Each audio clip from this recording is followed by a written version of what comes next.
Assalamualaikum warahmatullahi wabarakatuh. Waalaikumsalam warahmatullahi wabarakatuh. Selamat siang dan salam sejahtera untuk kita semua. Yang terhormat Kepala Puskesmas Pucang Sawit Dr. Nawati, yang kami hormati Ibu Dewi Nurul Janah SOS MSI selaku Kepala Subbagian Tata Usaha, yang kami hormati Ibu Andriani Putri Pratama SKM selaku mentor dari peserta, dan yang kami hormati karyawan dan karyawati Puskesmas Pucang Sawit. Pertama-tama marilah kita panjatkan puji syukur kehadirat Tuhan Yang Maha Esa, karena atas berkat rahmat-Nya kita dapat berkumpul pada acara siang hari ini dengan keadaan sehat. Perkenalkan, saya Sofiatul Solehah sebagai moderator dalam acara ini. Berikut akan saya bacakan susunan acara. Yang pertama yaitu pembukaan, yang kedua yaitu acara seminar, yang ketiga tanya jawab, yang keempat evaluasi mentor, dan yang kelima penutup. Memasuki acara yang pertama yaitu seminar, kepada Saudari Rizky Wulan Salibri, waktu dan tempat saya persilahkan. Terima kasih atas waktunya Mbak Sofi. Sebelumnya Assalamualaikum warahmatullahi wabarakatuh. Baik, di sini saya akan menyampaikan presentasi tentang seminar orientasi pengenalan nilai dan etika pada instansi pemerintah bagi P3K Pemerintah Kota Surakarta, dengan judul yang saya ambil yaitu optimalisasi pelayanan posyandu ILP Sahabat Masyarakat di Puskesmas Pucang Sawit di Kelurahan Jagalan.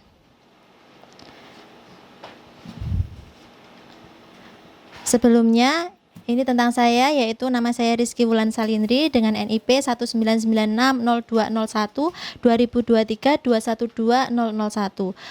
Formasi saya yaitu terampil bidan, tempat tanggal lahir Pacitan 1 Februari 1996, jenis kelamin perempuan, status menikah, alamat sesuai KTP saya yaitu Perumnas Asabri RT 3 RW 8 Ploso Pacitan Jawa Timur, sedangkan alamat domisili saya yaitu di Gagak Cipat RT 1 RW 3 Ngemplak Boyolali. Unit kerja Puskesmas Pucang Sawit di Jalan Waringin nomor 1 RT 3 RW 13 Pucang Sawit Kecamatan Jebres. Masuk ke bab 1 yaitu pendahuluan. Yang pertama yaitu latar belakang. Menurut Peraturan Lembaga Administrasi Negara Republik Indonesia Nomor 12 Tahun 2018 tentang pelatihan dasar calon pegawai negeri sipil, ASN P3K wajib menjalani masa percobaan yang dilaksanakan melalui proses pendidikan dan pelatihan terintegrasi untuk membangun moral, kejujuran, semangat dan motivasi, nasionalisme serta kompetensi bidang. Dengan mengacu dasar hukum Keputusan Kepala Nomor 289 KPDP 07 2022 tentang pedoman orientasi P3K, maka pemerintah Kota Surakarta memiliki kewajiban melakukan orientasi bagi P3K. Kemudian maksud dan tujuan. Yang pertama, maksud untuk membekali peserta dengan pengetahuan, sikap, dan perilaku tentang nilai dan etika pada instansi pemerintah dalam mendukung pelaksanaan tugas jabatannya dan mencapai visi misi organisasi. Kemudian tujuannya yaitu yang pertama, memahami susunan organisasi dan tata kerja pemerintah Kota Surakarta, memahami uraian tugas, tanggung jawab, dan pelaksanaan pekerjaan jabatan, memahami manajemen kinerja organisasi, memahami fungsi dan tugas ASN di tempat kerja, serta memahami anti narkoba, anti korupsi, dan pengenalan nilai-nilai Pancasila.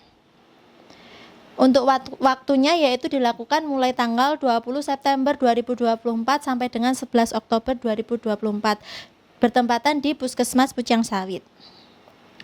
Masuk ke bab 2 yaitu nilai dan etika pada pemerintah Kota Surakarta. Kota Surakarta memiliki visi yaitu mewujudkan Surakarta sebagai kota budaya yang modern, tangguh, gesit, kreatif, dan sejahtera. Dengan misinya yaitu meningkatkan kualitas kesehatan masyarakat yang berkelanjutan, memperkuat pertumbuhan ekonomi yang adaptif dan berkelanjutan, mewujudkan tata ruang dan infrastruktur kota yang mendukung pemajuan kebudayaan dan pariwisata berkelanjutan, meningkatkan kualitas dan daya saing pemuda dan masyarakat umum di bidang pendidikan, ekonomi, seni, budaya, dan olahraga, mengembangkan tata kelola pemerintahan dan pelayanan publik yang gesit dan kolaboratif berlandaskan semangat gotong royong dan kebinekaan. mewujudkan kemakmuran dan kesejahteraan bersama warga kota yang berkeadilan dan inklusif, serta mewujudkan daerah yang kondusif dan kerukunan antar umat beragama dalam tata kehidupan bermasyarakat yang saling menghormati. Kemudian manajemen kepegawaian P3K. Berdasarkan Undang-Undang Nomor 5 Tahun 2014 tentang Aparatur Sipil Negara dan Peraturan Pemerintah Republik Indonesia Nomor 49 Tahun 2018 tentang manajemen pegawai pemerintah dengan perjanjian kerja, yaitu menetapkan kebutuhan, pengadaan, penilaian kinerja penggajian dan tunjangan, pengembangan kompetensi berupa pelatihan klasikal dan non-klasikan, pemberian penghargaan, disiplin, pemutusan hubungan perjanjian kerja, dan perlindungan. Kemudian berdasarkan Peraturan Pemerintah Nomor 49 Tahun 2018 Bab 5, penilaian kinerja berada di bawah kewenangan instansi pemerintah masing-masing. Penilaian kinerja didelegasikan secara berjenjang kepada atasan langsung dari P3K. Hasil penilaian kinerja P3K disampaikan oleh tim penilai kinerja P3K. Sedangkan P3K yang dinilai oleh atasan dan tim penilai kinerja P3K tidak mencapai target kinerja, kemudian akan diberhentikan dari P3K. Jadi penilaian kinerja P3K dilakukan secara objektif, terukur, akuntabel, partisipatif, dan transparan. Kemudian disiplin P3K.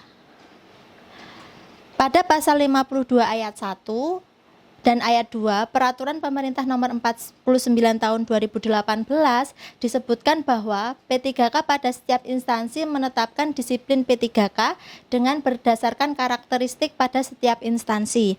Adapun tata cara pengenaan sanksi disiplin bagi P3K dilaksanakan sesuai dengan ketentuan peraturan perundang-undangan yang mengatur mengenai disiplin pegawai negeri sipil. Lanjut dengan bab 3, yaitu nilai dan etika organisasi. Organisasi perangkat daerah sendiri, yaitu Dinas Kesehatan Daerah, adalah unsur pelaksanakan urusan pemerintah bidang kesehatan yang menjadi kewenangan daerah yang terdiri dari atas Dinas Kesehatan Provinsi dan Dinas Kesehatan Kabupaten atau Kota. Untuk Dinas Kesehatan Kota sendiri memiliki visi, yaitu mewujudkan Dinas Kesehatan Kota Surakarta dengan kerja ikhlas dalam memberikan pelayanan yang prima. Kemudian visinya memberikan pelayanan prima yang berorientasi pada kesesuaian peraturan perundang-undangan yang berlaku, keterbukaan informasi dan kejelasan, meningkatkan kualitas SDM aparatur secara periodik dan berkelanjutan, serta mengembangkan sarana prasarana serta memutakhirkan teknologi informasi. OPD sendiri memiliki program strategis untuk mencapai visi dan misi. Yang pertama, meningkatkan pelayanan kesehatan sesuai standar pelayanan. Yang kedua, pemenuhan sarana dan prasarana fasilitas pelayanan kesehatan. Yang ketiga, pemenuhan dan peningkatan kompetensi tenaga kesehatan sesuai standar. Yang keempat, meningkatkan kualitas sediaan farmasi, perbekalan kesehatan dan makanan minuman. Menciptakan paradigma sehat di masyarakat. Yang keenam, meningkatkan pola hidup bersih dan sehat masyarakat. Yang ketujuh yaitu meningkatkan akuntabilitas kinerja. Yang kedua yaitu Puskesmas Pucang Sawit. Profil Puskesmas Pucang Sawit sendiri merupakan puskesmas yang berlokasi di Jalan Waringin nomor 1, Kelurahan Pucang Sawit, Kecamatan Jebres, Kota Surakarta dengan wilayah kerja sebanyak 3 kelurahan. Puskesmas Pucang Sawit merupakan unit pelaksanaan teknis Dinas Kesehatan Kota Surakarta yang bertanggung jawab terhadap penyelenggaraan upaya kesehatan di wilayah kerja Puskesmas Pucang Sawit di Kecamatan Jebres, Kota Surakarta.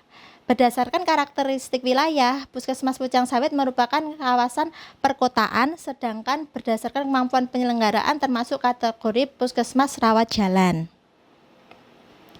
Visi Puskesmas Pucang Sawit yaitu mewujudkan pelayanan kesehatan yang bermutu dan berkeadilan menuju masyarakat Surakarta yang sehat dan mandiri. Dengan visinya ada 6, yaitu yang pertama, menerapkan sistem manajemen mutu secara konsisten dan berkesinambungan. Yang kedua, menyelenggarakan pelayanan kesehatan yang berorientasi pada kepuasan pelanggan. Yang ketiga, mengembangkan sumber daya pelayanan yang memadai dengan meningkatkan profesionalisme dan loyalitas petugas. Yang keempat, menjunjung sikap gotong royong dan kekeluargaan sesama petugas kesehatan. Yang kelima, membangun kerjasama lintas program dan lintas sektoral yang harmonis di bidang kesehatan di wilayah. Yang keenam, yaitu memberdayakan masyarakat untuk lebih mandiri dalam upaya kesehatannya. Tugas pokok dan fungsi atau tupoksi P3K di Satuan Unit Kerja sesuai profesi. Yang pertama, melakukan pemeriksaan laboratorium sederhana pada pelayanan kebidanan. Yang kedua, merencanakan asuhan kebidanan kasus fisiologis sesuai kesimpulan. Yang ketiga, memfasilitasi informed choice atau informed consent. Yang keempat, melakukan tindakan pencegahan infeksi. Yang kelima, memberikan nutrisi dan rehidrasi atau oksigenasi atau personal hygiene. Yang keenam, memberikan vitamin atau suplemen pada klien atau asuhan kebidanan kasus fisiologis. Yang ketujuh, melakukan kegiatan asuhan pada kelas ibu hamil. Yang kedelapan, memberikan KIE tentang kesehatan ibu pada individu atau keluarga sesuai kebutuhan. Yang kesembilan, melakukan pengkajian pada ibu nifas. Yang kesepuluh, melakukan asuhan kebidanan nifas hari ke-4 sampai ke-28 pasca persalinan atau KF2. Kemudian melakukan asuhan kebidanan pada masa nifas hari ke-29 sampai 42 pasca persalinan atau KF3. Kemudian melakukan asuhan kebidanan pada gangguan psikologis ringan dengan pendampingan. Yang ke-13, memberikan komunikasi atau KIE tentang kesehatan anak pada individu atau keluarga sesuai kebutuhan, melakukan pelayanan keluarga berencana oral dan kondom, memberikan komunikasi atau KIE tentang kesehatan reproduksi perempuan dan keluarga berencana atau KB, suntik pada individu atau keluarga sesuai kebutuhan. Kemudian melakukan promosi dan edukasi tentang perilaku pola hidup sehat untuk remaja termasuk personal hygiene dan nutrisi. Melakukan pendataan sasaran pada individu WUS, PUS atau keluarga berencana atau ibu hamil atau ibu nifas atau ibu menyusui, bayi dan balita di wilayah kerja Puskesmas Pucang Sawit melalui kunjungan rumah. Kemudian melakukan tabulasi sasaran pada individu WUS, keluarga berencana, ibu hamil, ibu nifas, bayi dan balita. Mengikuti pelaksanaan kegiatan survei mawas diri atau SMD atau musyawarah masyarakat desa atau MMD.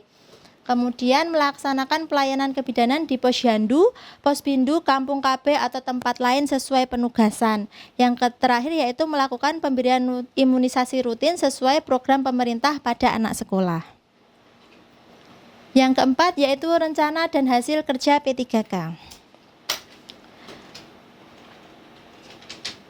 Pada kali ini saya mengangkat identifikasi isu yaitu tentang pelayanan Posyandu ILP Sahabat Masyarakat Puskesmas Pucang Sawit di Kelurahan Jagalan. Nah, pada tahun 2023 Kementerian Kesehatan mengeluarkan KMK nomor 2015 tahun 2023 tentang petunjuk teknis ILP. Kemudian pelaksanaan ILP pada bulan Juli di Puskesmas Pucang Sawit dimulai. Pada bulan Juli 2024, Posyandu mulai juga menerapkan Posyandu ILP. Dari Posyandu yang dimulai dari bulan Juli, terdapat sasaran Posyandu yang belum datang semua warga yaitu belum tercakup, sehingga terjadinya pelayanan Posyandu ILP itu belum optimal. Sehingga di sini saya angkat untuk optimalisasi pelayanan Posyandu ILP Sahabat Masyarakat Puskesmas Pucang Sawit di Kelurahan Jagalan. Untuk Posyandu kali ini memang ILP-nya kan baru Puskesmas Pucang Sawit baru memilih untuk Kelurahan Jagalan. Jadi saya angkat untuk di wilayah Kelurahan Jagalan saja. Nah, langkah awal yaitu identifikasi isu. Melakukan konsultasi dengan mentor dan pihak terkait tentang pelayanan Posyandu ILP di Kelurahan Jagalan. Kemudian outputnya menemukan masalah bahwa pelayanan Posyandu ILP di Kelurahan Jagalan belum maksimal. Kemudian meminta masukan dan persetujuan aktualisasi, yaitu dengan catatan dengan persetujuan mentor. kontribusi terhadap visi misi yaitu kegiatan pemenuhan masalah dan melakukan konsultasi dan persetujuan mentor adalah perwujudan visi yaitu pelayanan kesehatan yang bermutu dan berkeadilan menuju masyarakat Surakarta yang sehat dan mandiri. Kemudian yaitu yang langkah kedua, merencanakan atau merancang aktualisasi.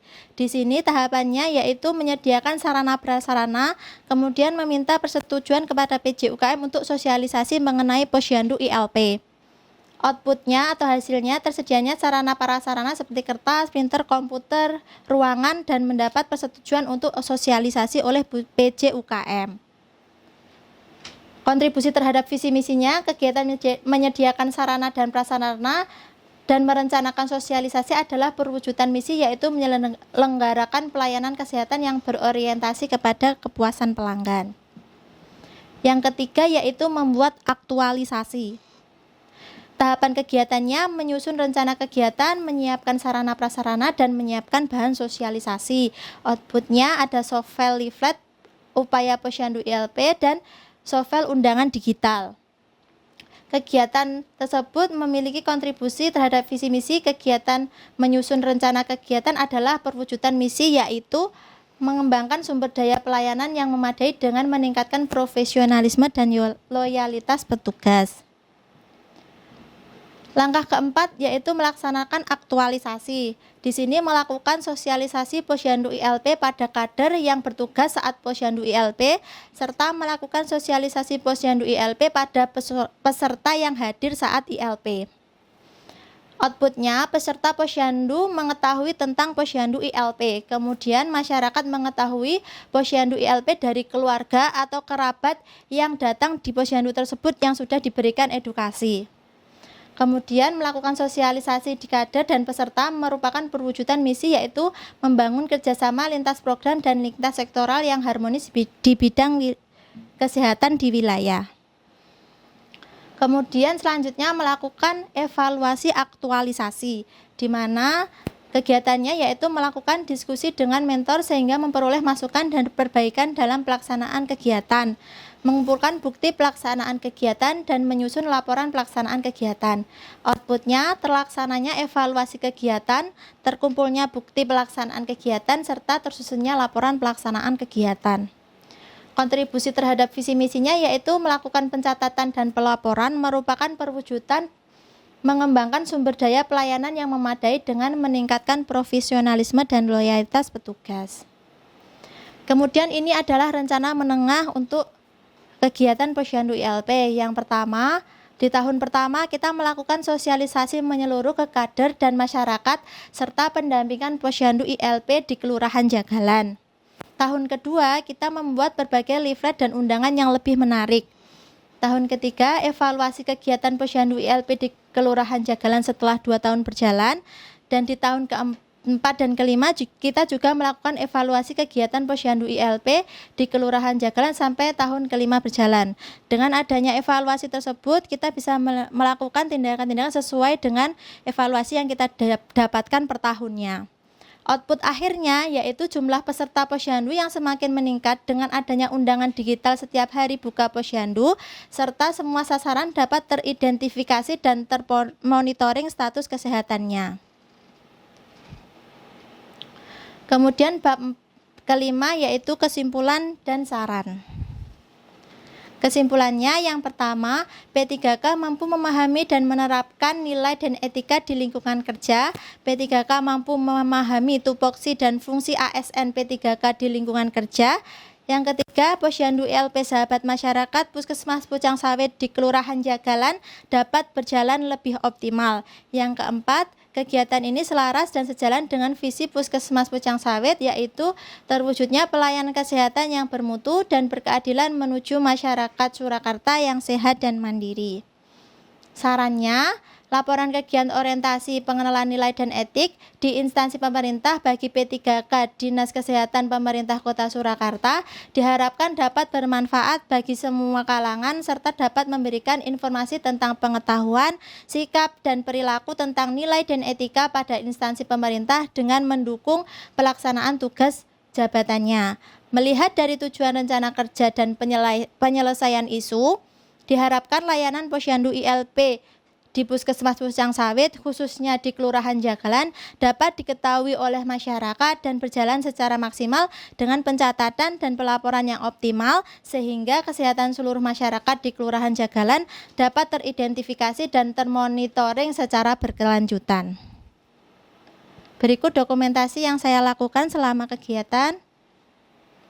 Ini adalah contoh undangan digital yang saya kirim ke Ibu Kader. Jadi via WA saya mengirimkan undangan setiap harinya, begitu sebelum jadwal posyandu dilakukan.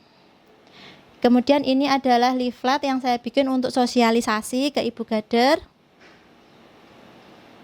Ini bukti sosialisasi di beberapa RW yang sudah dilakukan. Kemudian ini adalah bukti untuk WA yang saya kirimkan. Sekian dari saya, kurang lebihnya saya mohon maaf. Wassalamualaikum warahmatullahi wabarakatuh.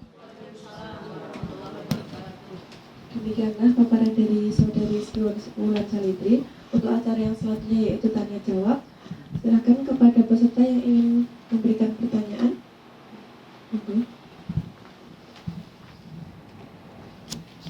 Assalamualaikum warahmatullahi wabarakatuh. Waalaikumsalam warahmatullahi wabarakatuh. Perkenalkan, saya Maria Pun ingin bertanya sama Mbak Salindri, apa perbedaan posyandu ILP yang sekarang ini dengan posyandu yang sebelumnya?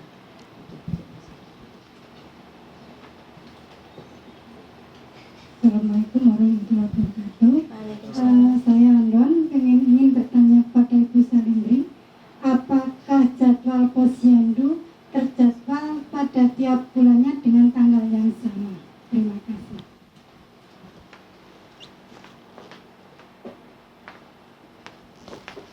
Monggo kepada Saudari Rizky Walsandri bisa langsung menjawab pertanyaan. Nggih, terima kasih atas pertanyaannya. Untuk Ibu Andon, nggih, saya jawab dahulu.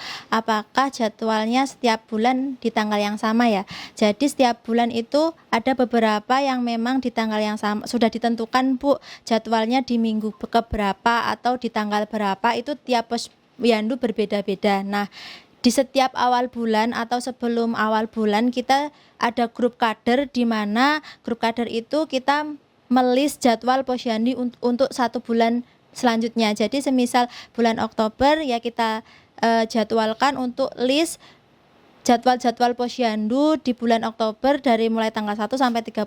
Jadi sebelum posyandu di pertengahan bulan biasanya itu sudah muncul jadwal-jadwalnya, dan biasanya memang di awal bulan posyandu itu 1 minggu di awal bulan sudah terkumpul jadwalnya. Jadi saya bisa mengirimkan jadwal undangannya sesuai tanggal yang sudah di-list oleh ibu-ibu kader.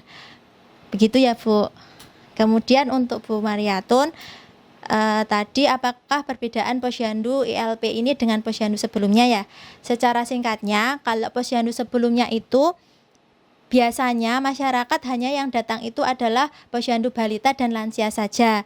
Tapi di posyandu ILP ini sudah memuat semua siklus hidup, Bu. Jadi mulai dari bayi, balita, prasekolah, remaja, usia produktif, lansia, kemudian ibu hamil, ibu nifas juga kita undang untuk pergi ke posyandu. Jadi semua kita lakukan pemantauan kesehatannya di posyandu. Begitu. Terima kasih atas pertanyaannya. Terima kasih kepada Saudari Rizky Walsandri atas jawabannya. Untuk acara selanjutnya yaitu evaluasi mentor yang akan disampaikan oleh Ibu Andriani Putri Pratama SKM. Waktu dan tempat dipersilakan.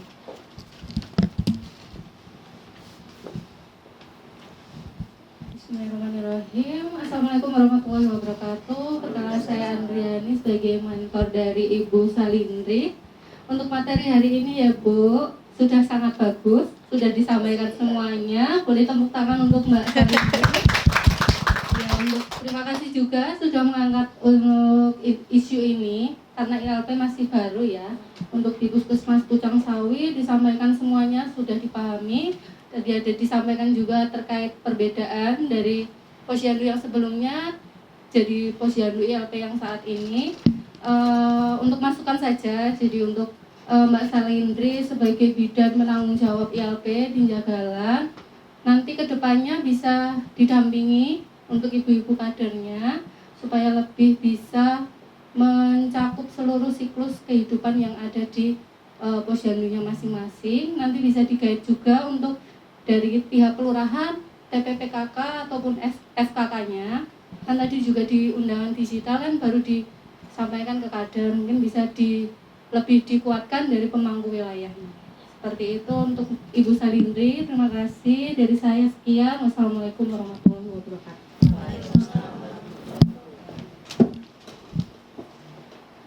Acara yang terakhir yaitu penutup. Demikian acara pada hari ini. Kami selaku penyelenggara mengucapkan terima kasih atas kehadirannya serta partisipasinya, dan juga kami memohon maaf apabila dari kami ada tutur kata yang tidak berkenan maupun perilaku yang kurang berkenan. Wassalamualaikum warahmatullahi wabarakatuh.